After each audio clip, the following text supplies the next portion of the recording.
You'll never prove it was me, Lisa smirked, her perfectly manicured nails tapping against her wine glass as I doubled over in pain at our family dinner table. Through my blurred vision, I could see her satisfied expression while chaos erupted around us. My husband James was calling 911, his voice panicked as he described my symptoms. My mother-in-law Margaret hovered nearby, alternating between concerned glances and suspicious looks. My name is Olivia Parker, and at 32, I never expected to be rushed to the emergency room during what should have been a routine Sunday family dinner. The bitter taste in my coffee should have been my first warning. But I dismissed it, not wanting to cause a scene. Lisa, my sister-in-law, had insisted on pouring it herself, claiming it was a new premium blend she'd discovered. Something's wrong, I gasped, my stomach cramping violently. I think I've been poisoned. Lisa's laugh cut through the room like glass. Always so dramatic, Olivia. Maybe you're just allergic to something. Or maybe, she paused, her voice dripping with false concern, you're pregnant? The paramedics arrived within minutes, their efficient movements a blur as they loaded me onto a stretcher. Through the haze of pain, I heard Lisa's voice again, closer this time, whispering so only I could hear. Good luck proving anything. No one will believe you anyway. They never have. She was right about one thing. No one had believed me before. For the past 3 years since I'd married James, Lisa had been systematically trying to destroy me. Small things at first, missing items, altered conversations, subtle manipulations that made me look careless or forgetful. But lately, her actions had become bolder, more dangerous. Last month, my brake lines had been mysteriously cut. The mechanic called it tampering, but there was no proof. 3 weeks ago, my allergy medication had been replaced with something else, sending me into a severe reaction. Again, no proof. As the ambulance sped toward the hospital, I fought to stay conscious. The paramedic was asking questions, taking vital signs, but all I could think about was the look on Lisa's face. She finally done it, escalated to something that couldn't be explained away as an accident or coincidence. Stay with us, Mrs. Parker, the paramedic said, his voice firm but kind. We're almost there. Can you tell me what you ate or drank before the symptoms started? Coffee, I managed to say. Just coffee. Lisa made it. The emergency room was a flurry of activity. Blood draws, questions, more tests. James arrived shortly after, his face pale with worry. Olivia, honey, what happened? Lisa says you were acting strange all evening before you got sick. Of course she did. Lisa had been laying the groundwork for weeks, making subtle comments about my unstable behavior, planting seeds of doubt in James's mind. She'd always been jealous of our relationship, convinced I'd somehow stolen her brother away from her. James, I grabbed his hand, my voice weak but urgent. You have to believe me. Lisa. She did this. She's been trying to hurt me for months. I saw the doubt flicker across his face, the same expression he always wore when I tried to expose his sister's actions. Liv, you're not thinking clearly. Lisa would never. She's family. Family. The word felt bitter in my mouth. Family didn't try to destroy you. Family didn't poison you during Sunday dinner. The doctor returned with initial blood test results, his expression grave. Mrs. Parker, we found something concerning in your blood work. Something that suggests this wasn't a simple case of food poisoning. Lisa's confident smirk flashed through my mind again. You'll never prove it was me. But as the doctor continued speaking, I realized the blood tests had revealed something far more sinister than just poison. Something that would change everything. Lisa had made a crucial mistake, one that would finally expose not just this attempt on my life, but a pattern of behavior that went back much further than anyone realized. The monitor beside my bed beeped steadily as the doctor explained what they'd found. With each word, the pieces started falling into place. Lisa hadn't just tried to poison me. She accidentally exposed her own dark secret, one that would turn her entire world upside down. I closed my eyes, remembering the satisfied look on her face as I collapsed at dinner. She thought she finally won, finally found a way to get rid of me for good. But she had no idea what was coming. Sometimes the truth reveals itself in the most unexpected ways, and as I lay there in the hospital bed, I realized this wasn't the end of the story, it was just the beginning. The blood test results changed everything. Dr. Stevens sat at the edge of my hospital bed, his face serious as he explained what they'd found. Mrs. Parker, your blood shows traces of not just one type of poison, but a complex mixture of toxins. The concerning part is that these particular combinations match 3 unsolved poisoning cases from the past 5 years, all of them involving young women in their early 30s. My heart raced as I processed this information. 3 other cases, he nodded, glancing at his tablet. All 3 women survived, but they were never able to prove who poisoned them. The cases went cold. The most recent was 8 months ago, just before you married James. Suddenly, memories started flooding back. Lisa's strange comment at my engagement party. You're lucky number 4, aren't you? At the time, I thought she was referring to James' past relationships. Now it took on a much darker meaning. The police arrived shortly after, 2 detectives who introduced themselves as Martinez and Cooper. They listened intently as I recounted everything. The coffee, Lisa's behavior, the previous accidents that I'd suspected were her doing. Mrs. Parker, Detective Martinez said, we're going to need a detailed statement.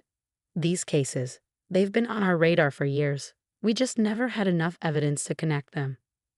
James walked in during my interview, his face pale as he heard the detectives discussing the other cases. This can't be right, he protested. Lisa's a pharmaceutical researcher. She would never. A pharmaceutical researcher? Detective Cooper's head snapped up. Where exactly does she work? Meridian Labs, James replied. She's been there for 6 years. The detectives exchanged meaningful looks. Meridian Labs had a break-in 5 years ago, Martinez explained. Several experimental compounds were stolen. The same compounds we found traces of in the previous victims. I watched as the color drained from James's face. His sister, his brilliant, perfect sister, was suddenly being revealed in a completely different light. There's more, Detective Cooper added. All 3 previous victims had connections to your brother, Mr. Parker. One was his college girlfriend, another was his coworker he briefly dated, and the third was a woman he'd been seeing just before he met Olivia. James sank into the chair beside my bed, his hands trembling. This can't be happening. Lisa, she's always been protective of me. But this? Protective? I laughed bitterly. James, she's been systematically targeting women in your life. I'm just the first one who survived long enough to expose her. The hospital room fell silent as the weight of this revelation settled over us. Lisa hadn't just tried to poison me. She'd been practicing, perfecting her technique on other women who got too close to her brother. Detective Martinez stood up. We have enough to bring her in for questioning. The lab results combined with her access to the stolen compounds give us probable cause. Wait, I said, remembering something. Check my phone. I started recording our family dinners after the brake line incident, just audio recordings. I thought if something happened. Cooper quickly took my phone, and soon Lisa's whispered threat played clearly through the speaker. Good luck proving anything. No one will believe you anyway. They never have. James buried his face in his hands. Oh God, Olivia. All this time, you were telling the truth, and I didn't believe you. I let her. Mr. Parker, Martinez interrupted gently. We need to move quickly. Your sister's expertise means she'll know how to cover her tracks. Is there anywhere she might go if she suspects we're onto her? Before James could answer, my phone buzzed with a text. It was from Lisa. You should have died at dinner. Now I'll have to try harder. Family dinner's canceled next week. Permanently. The detectives immediately sprang into action, calling for backup and issuing a BOL for Lisa. But as I watched them rush out of the room, I couldn't shake the feeling that this wasn't over. Lisa had spent years perfecting her methods, carefully selecting her victims. She wouldn't give up easily. James gripped my hand tightly, his voice breaking. I'm so sorry, Olivia. I should have protected you. I squeezed his hand back, knowing we'd need each other for what was coming. Because somewhere out there, Lisa was planning her next move. And this time, she had nothing left to lose. The heart monitor beeped steadily as night fell over the hospital. Each sound a reminder that I was still alive, still here to expose the truth. But somewhere in the darkness, a woman who'd gotten away with attempted murder 3 times before was plotting her revenge. And I had a feeling the next family dinner would be one none of us would ever forget. In the days that followed, the police were everywhere, uncovering shocking truths. Lisa was missing, but her secrets were coming to light. Detective Martinez visited me at the hospital with a thick file. We found her journal, he said. Hidden in her desk at Meridian Labs, she wrote down everything. Every poisoning, every attempt. She was obsessed with protecting your husband, and it started years ago. I was leaving the hospital that afternoon, but nothing felt safe anymore. Every shadow seemed dangerous, and every stranger felt like they could be Lisa, ready to finish what she started. Then the phone rang. You ruined everything, Lisa's cold voice said. But I can fix it. One last family dinner, Olivia. Just you and me, or I start sending those experimental compounds to every member of this family. Let's see how James handles watching everyone he loves suffer. I should have called the police or told James. But I knew Lisa wasn't bluffing. She had already shown how far she'd go. Where? I asked. Our childhood home. Tonight at 8. Come alone, or I start mailing packages. I left a note for James before he came home from work. I'm sorry. I have to end this. I knew he'd be mad, and the police would say I was being reckless. But it needed to end. The old Parker family house was dark and empty. It was abandoned after Lisa's parents died. She insisted on keeping it that way, saying it was for sentimental reasons. Now I wondered what other secrets it held. Lisa was waiting in the kitchen, a familiar coffee cup on the counter. One last drink together, she said with a smile. Fitting, isn't it? Why? I asked, pressing the record button on my phone. Why hurt all those people? Why me? He was mine first, she snapped. My brother, my family. Then others took him away. But you were the worst. You made him love you, made him choose you. He's not yours to keep, Lisa. Drink the coffee, she demanded, pushing the cup forward. Quick and painless. Better than you deserve. I reached for the cup, trying to stall for time. Just then, a floorboard creaked behind her. Lisa turned around as James stepped out of the shadows.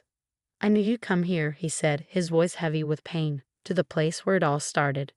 Lisa's face twisted with anger. You weren't supposed to be here. This was supposed to be just us. It's over, Lisa, Detective Martinez said, stepping in with his gun drawn. We heard everything. But Lisa wasn't giving up. With a scream, she lunged at me, a syringe suddenly in her hand. Before anyone could react, a gunshot echoed through the house.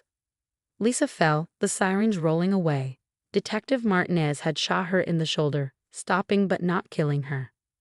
As they took her away in handcuffs, Lisa's calm mask finally broke. I did it for you, she screamed at James. Everything was for you. No, James said quietly. Everything was for yourself. After that, things were quieter than I expected. Lisa admitted to trying to hurt multiple people. Her journal, the recording, and the stolen chemicals found in her home were enough proof. She would spend years in prison, getting the help she needed. 6 months later, James and I were in our new home, far away from the painful memories.